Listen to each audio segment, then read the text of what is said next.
আমরা গত স্বৈরশাসনের সময় অর্থাৎ এক বছর আগে পর্যন্ত তার আগের 15.5 বছর যেভাবে ন্যারেটিভ তৈরি করা হয়েছে বাংলাদেশে এবং সেই ন্যারেটিভ বাংলাদেশকে কোন খাদের কিনার পর্যন্ত নিয়ে গিয়েছিল সেটা আমরা সবাই অবগত আছি। কিন্তু সেই জায়গায় আমাদের জেনারেশন জুমার্স, আমাদের তরুণ প্রজন্ম, তারা এটাকে যেভাবে ভেঙে দিয়েছেন সেটা ছিল অভাবনীয়। এরকম ঘটনা শতাব্দীতে হয়তো দু একবার ঘটে বা একবার ঘটে। প্রতিদিন এই জেনারেশন জি আমাদের এই অতীতের মিথ ভেঙে একটা রেভলিউশন নিয়ে আসবে, এটা কিন্তু আমরা প্রত্যাশা করতে পারি না। সেজন্য প্রতিনিয়ত আমাদের দায়িত্ব পালন করার ব্যাপার আছে। গত 15.5 বছরে, এক বছর আগে থেকে তার আগের 15.5 বছরে সাংবাদিকতাকে তোষামদির একটা শিল্পে পরিণত করা হয়েছিল।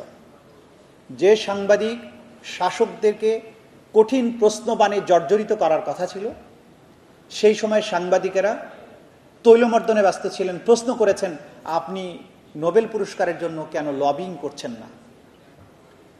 সাংবাদিকতাকে এই পর্যায়ে নিয়ে যাওয়া, এই কাজটা কিন্তু 15.5 বছরের স্বৈর শাসক তারা তাদের সাফল্য ছিল যে সবাইকে একই ন্যারেটিভে কথা বলতে তারা সফল হয়েছিলেন, বাধ্য করতে পেরেছিলেন বা সফল হয়েছিলেন।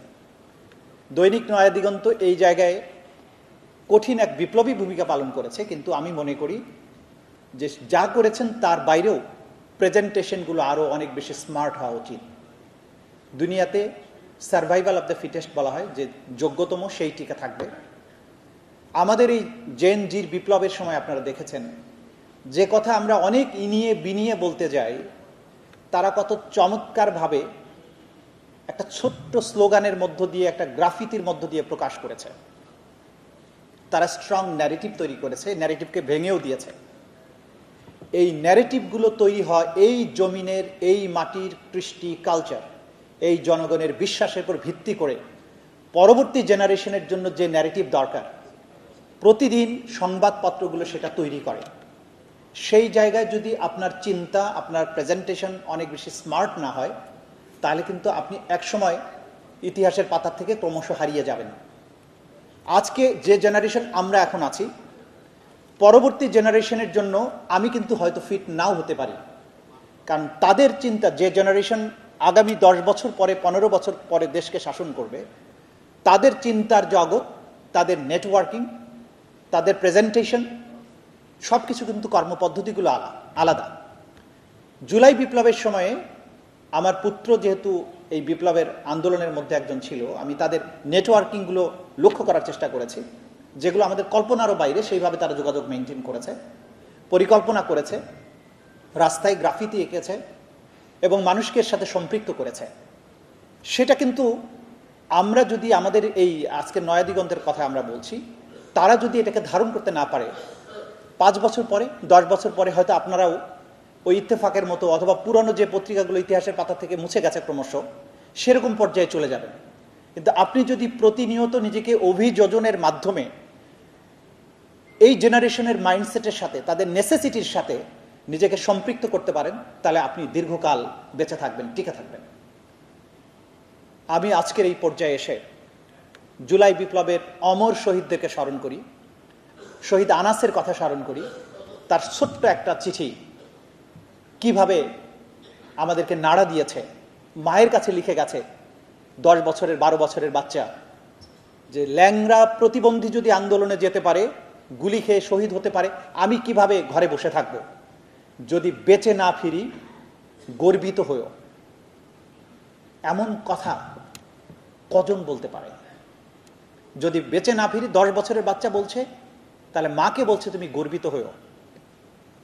সেখানে আমরা ঘরে ফেরার জন্য কতই না কৌশলের অবলম্বন করি, বেঁচে থাকার জন্য কতই না কৌশলের অবলম্বন করি। ইতিহাসের স্রোত তারাই পাল্টাতে পারে যারা এইভাবে কথা বলতে পারে, জীবন দিতে পারে, মাঠে নামতে পারে, বিজয়টাকে অর্জন করতে পারে, ছিনিয়ে আনতে পারে।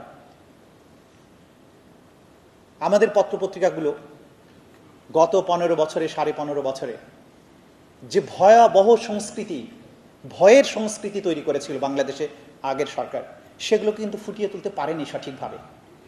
কিন্তু এখনো আজকের এই মুক্ত বাংলাদেশে এই জিনিসগুলোকে তুলে আনার বিশাল দায়িত্ব রয়েছে। প্রত্যেকটি গুমের ঘটনার পেছনে একটা মহাকাব্যিক বেদনার কাহিনী রয়েছে। এক এক করে সেগুলো এক্সপ্লোর করতে হবে ফর আওয়ার ফিউচার জেনারেশন, যাতে কেউ শিক্ষার জন্য, ব্যবসার জন্য ইউরোপ বা আমেরিকা যাবেন না। ইংরেজেরা যেমন বাংলাদেশে এসেছে ব্যবসার প্রয়োজনে, সভ্যতা শেখার প্রয়োজনে, এই বাংলা, সোনার বাংলা আবার সেই পর্যায়ে বিশ্বের নেতৃত্ব দেবে। আমেরিকান, ইউরোপিয়ান, চাইনিজ তারা শিক্ষার জন্য, বাণিজ্যের জন্য, মেডিকেল সায়েন্সের জন্য, ঐতিহ্যের জন্য, স্থাপত্যকলার জন্য এই বাংলায় আবার ফিরে আসবে। সেই দিনের স্বপ্ন দেখে আপনাদের সবাইকে ধন্যবাদ।